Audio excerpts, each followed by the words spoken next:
Hey everybody, it's Amy Berger from toitnutrition.com, and I'm bringing you today's video totally unscripted, uncensored, no notes, and you might have noticed I look quite a bit different than you're used to seeing me in my videos, right? I just got back from the gym. I'm soaking wet, as you can see. I sweat like a pig at the gym, and I kind of enjoy that actually. I don't like saunas at all. If I'm going to work up this kind of sweat, I want to work it up. I want to work for it. Supposedly sweating's really good for you. I don't know about it getting out toxins or what. Supposedly it's really good for you. Something about heat shock proteins, right? Actually, like raising your body's core temperature actually helps kill things off, and it's called heat shock proteins. You can Google that on the interwebs if you're so inclined. I'm rambling because I'm stalling because this is kind of an uncomfortable video, but they always say to go with your first instinct, and I got the instinct to do it, and I got it to do it now because I've had the instinct and I've had the urge and the drive to do this video probably 3 or 4 times already, and I talk myself out of it every time. So I said, you know what? While I'm feeling it, we're just going to go. And what I want to talk to you about today is body image. And I could probably have a whole separate channel on body image, not just a whole separate video. And in fact, if you're interested in the kind of stuff that's going to come up in the next few minutes, feel free to leave a comment or send me an email to nutrition@gmail.com. Let me know that you'd like to open the conversation on this kind of topic. It's something that does not get talked about in the keto world anywhere near enough, nowhere near enough.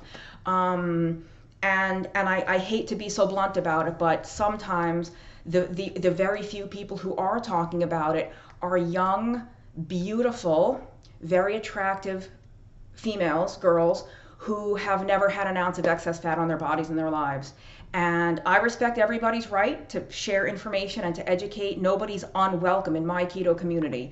But I feel like it's easy for a 23-year-old girl who's been a size 4 her whole life and who has never been overweight a second in her life for her to say, oh, just love yourself, just look in the mirror and be happy.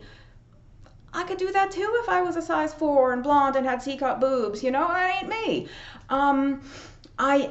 This already isn't quite what I wanted it to be, but this is what happens with no notes. They call it verbal diarrhea. Two main things I want to say, and then just talk a little more rambly style.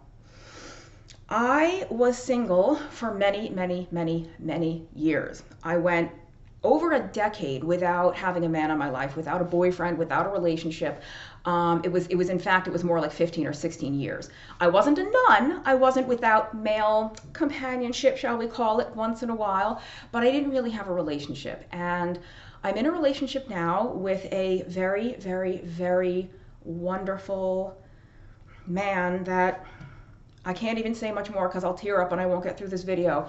But, we were together the other evening doing what adult men and women do in our free time together sometimes. And he was clearly finding me attractive, finding me beautiful. He said out loud how beautiful I was.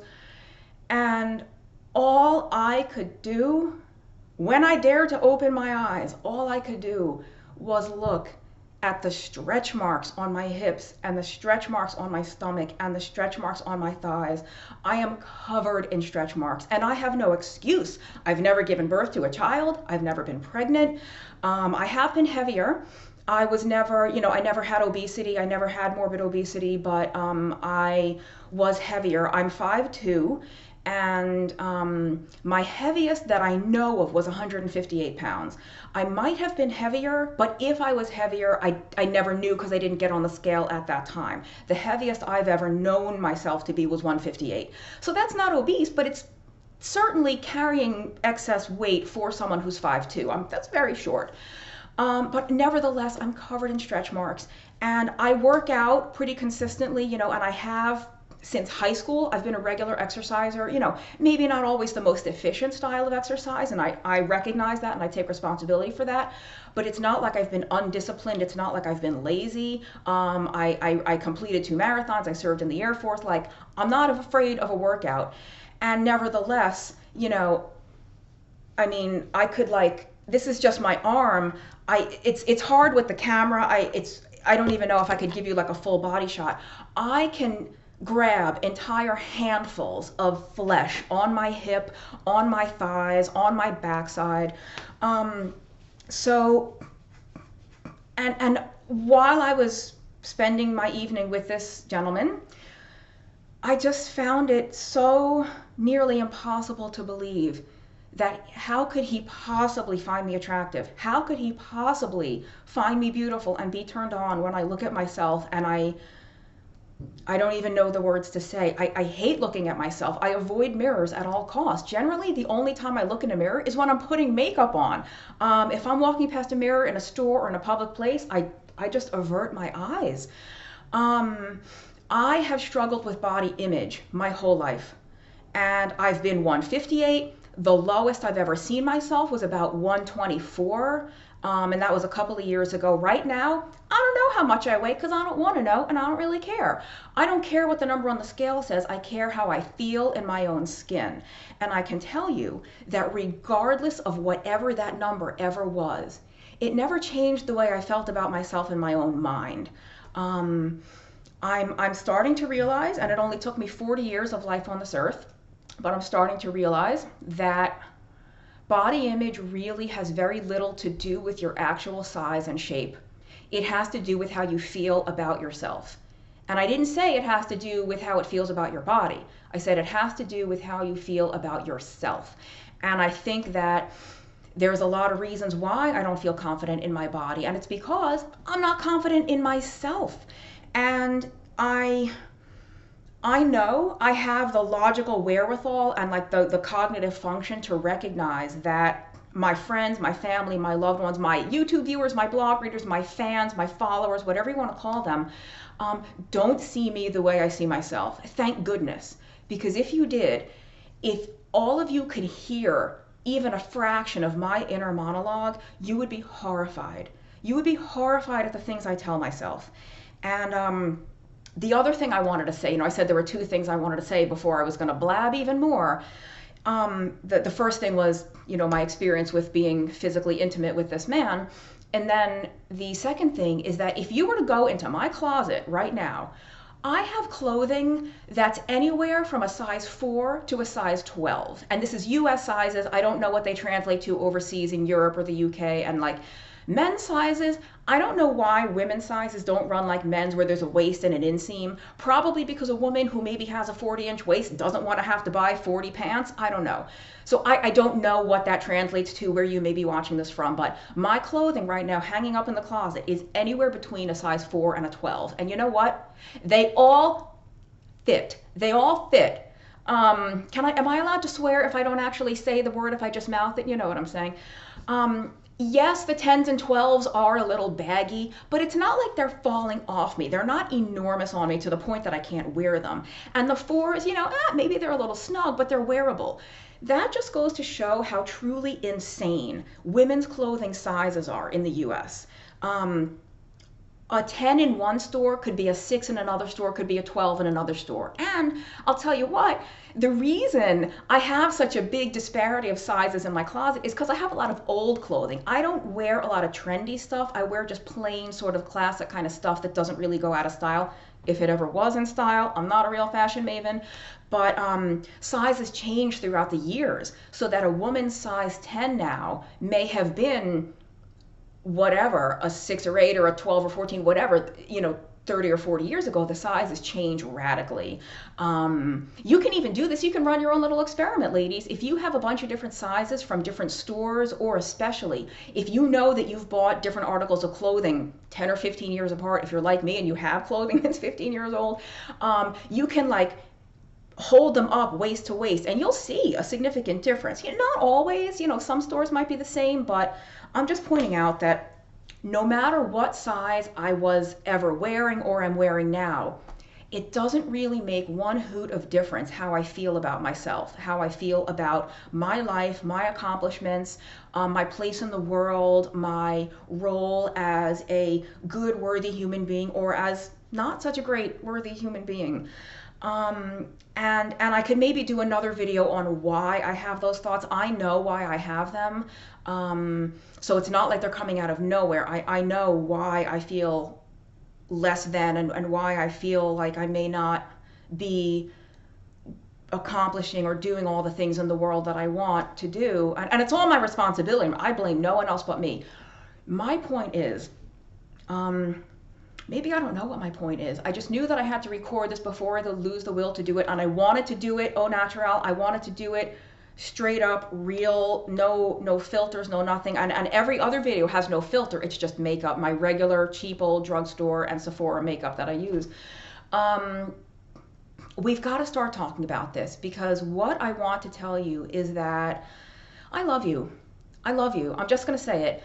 I don't care what size you are. I don't care what you look like. I don't care how big your hips are. I don't care how many stretch marks you have. I don't care how many rolls you have. I don't care how grabbable your flesh is. I'm glad that you're with me. I'm glad you're watching these videos. I'm glad you're in the keto community. Or if you're not, if you're not part of our keto world yet, you're sort of experimenting, learning, watching videos just to absorb information. I'm glad you're here too. There's things in my life that I need to do that I'm not quite ready to do, but I'm learning. I'm in like the dabbling phase, testing out the waters, dipping my toes in the water. I go to some of these keto and low carb events, and some of them cater to a different demographic than others. Some of them have a much older sort of audience and clientele. Some of them are much more younger. Some of them you see a lot more six-pack abs and those little five-finger shoes. Some of them you see a lot more abdominal obesity, people, using walking devices and stuff. I love everybody. I'm glad that everybody's there. I'm glad everybody's here. I want to see people of all shapes and sizes. I don't want keto to be exclusionary. I want you to know that whether you're a size 2 and you're using keto for migraines, or you're using it for epilepsy, or you're using it for type 1 diabetes, or you're a size 24, or you're a men's size, I don't know what, 44, I don't know what's big in men's size. I want you here, and I love to see you at those events. Please don't hide. It took me so long before I went to a keto event in public, because I was so ashamed of how I looked. And I know that there's a lot of people still doing that. You want to go to Keto Fest, you want to go to Keto Con, you want to go to Low Carb Denver, you want to go to Low Carb USA, you want to go to all these things, and you're not. You're staying home because you think you're too heavy, or you're too fat, or you're too whatever. You think everyone's going to make fun of me, they're going to judge me. Don't do that to yourself. I did that to myself, and I missed out on like 2 or 3 years of fun. I love these events. They're so much fun to connect with people in person, and I never get so many hugs as when I'm at these events.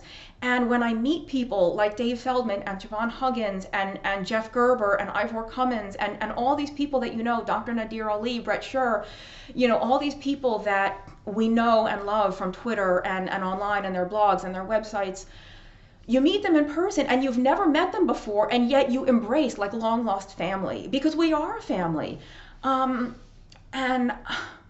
I don't know what else. I thought I was going to try to make this video a little more personal. I don't have much time. I have a client call in a few minutes, but I don't have this figured out. I fight body image every single day. Literally, like, it's not happening right now because I'm distracted talking to you, but I will tell you what, and again, like, maybe I'll just tip the camera down, you can see, here's my, I'm sitting like, la la la, here's my legs, here's my, my mouse, I'm like a computer idiot, so please forgive the video, but I will tell you that very, very, very often when I'm sitting in a chair, whether I'm by myself or with people, I could be in an auditorium, like watching a classical music concert. This happened 2 or 3 weeks ago. I was at the symphony, sitting in a very nice outfit with my gentleman friend, having a beautiful night at the symphony. And I'm sitting there, and like 90% of my brain is listening to the beautiful music, and 10% of my brain is looking down at my thighs and my hips in the auditorium seat, looking at how wide the expanse of my thighs and hips are in this chair. That's what I do to myself. That's how I ruin my quality of life. I ruin my enjoyment of all the nice things in life. And so if you are out there doing that, whether you're a woman or a man, you're not the only one. You're not alone. I don't know how to tell you to fix this. I'm working several sort of things, strategies in my life to help me with this, and it's getting better. As bad as it is, as terrible as it still is right now, this very day, it's better than it was when I was in college. Don't even ask about Amy Berger at 19 years old. Amy Berger at 40 is way better. I don't know how to make it go away. I have some thoughts as to how I can start improving my life so I have a better self-image, and I'll tell you, none of it has anything to do with losing weight or losing body fat or getting more toned or what have you. None of it has anything to do with diet or ketosis or nothing. It all has to do with, actually, believe it or not, volunteering more, getting more active in my local community, not the low carb community, but being of service to others, just connecting with people more in ways totally unrelated to nutrition. I'm starting to actually get kind of burnt out on the keto thing. Carbs, protein, fat, like enough already, you know, some days it's just enough. But I don't have any answers. I have some answers that I found for myself. I wish for everyone out there to have their own answers, but I just want you to know that if you're in this struggle, you're not alone. You are so very 100% not alone, and you're not the only one. Whether you are a size 2 or a size 22, or whether you're a guy and you're a waist 33 or a 43 or a 53,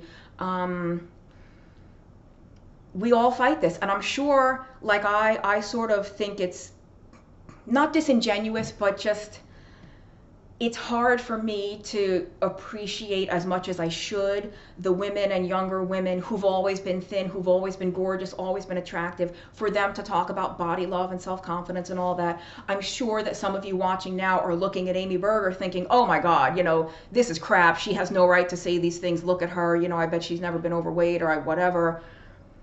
It's not true. It's not true. I fight this every second of the day. Some days are better than others, and I don't know what else to say, but I really wanted to get this out. If you want this, I'm happy to do more sort of raw, unscripted, off-the-cuff videos about this type of topic, about body image, about food addiction, about binge eating, about self-confidence. I'm no expert, so let's be clear about that. I'm not a counselor, I'm not a therapist, I'm not a psychologist. All I can do is maybe share with you some of the tools that have helped me. Like I said, as bad as it is now, it's better than it was. So I can share some of the specific tools that have helped me. If some of you write to me with tools that have helped you, I can share that with viewers.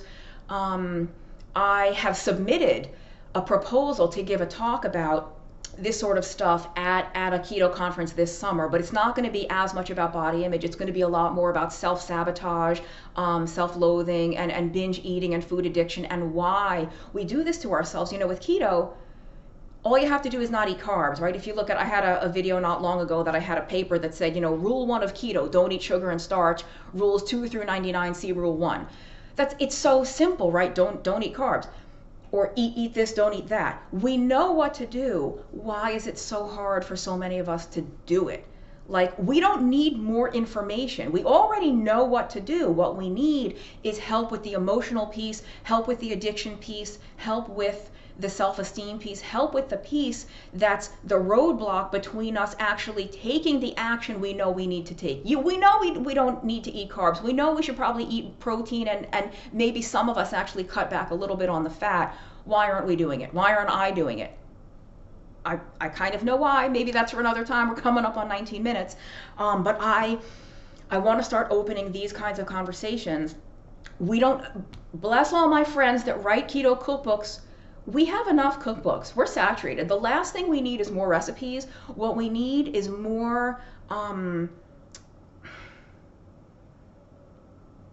guidance, more help, more love, more fellowship, more understanding of each other, more encouragement, more motivation, more sympathy, more empathy, more understanding about why some of us, me included some days, have such a hard time doing the things we know we're supposed to do, and just helping each other with the emotional aspect of this. You know, we don't need another book on keto macros and ratios and coconut oil. Like, we're done. We have enough of that. God bless everyone who's written the books, me included. You know, we have enough. We need books now on the other stuff, whatever the stuff may be. I'm gonna shut up now. I don't know if I'm gonna air this video or not. I recorded it and I told myself, you know what, Amy, record it, get it done, and if you don't like it, you can delete it. I'll probably put it up, and you know, this will maybe be the first of a couple in this genre, if you will, but I don't plan to do them like this. I don't plan to do them right post gym, post workout, literally soaking wet with sweat. I will try to have a nicer outfit on with the makeup and all that kind of stuff. So if you're ready to have this conversation, if you're ready for us to all open up publicly about the struggles that we have, the professionals included, because we all struggle with something and nobody's talking about it. Nobody's had the courage to talk about it publicly. I'm done. I'm ready to say, you know what, I'm having trouble, guys, I need help. So if you want more of these, let me know, either in the comments or email me at 2itnutrition@gmail.com.